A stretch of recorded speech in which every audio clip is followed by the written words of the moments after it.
എല്ലാരും കുടിച്ചു കുപ്പിയല്ലേ ഒരു ഇടിമീൻ മയത്ത് വരാൻ പറ്റില്ല.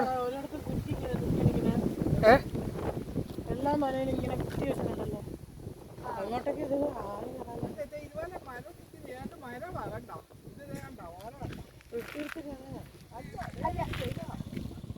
ട്രക്കിങ്ങുകൾക്കൊക്കെ കൊള്ളാതെ സ്ഥലമല്ലേ?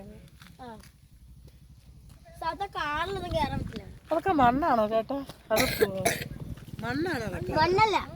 അല്ല എന്നാലും ഇതാ ഇതുപോലത്തെ അവിടെ മണ്ണ് കൊണ്ടാടി അധികം മരമാണോ? അമ്മ ആ വഴി ആ സാധനങ്ങളില്ലേ ബ്രൗൺ പോലത്തെ അതൊക്കെ നമ്മുടെ ഈ ഗോതമ്പില്ലേ അരി സാധനം പോലത്തെ അരി പോലത്തെ ഗോതമ്പില്ലേ ആ ഗോതമ്പ് ഉണ്ടായി വരുന്ന ചെടികളാണ്.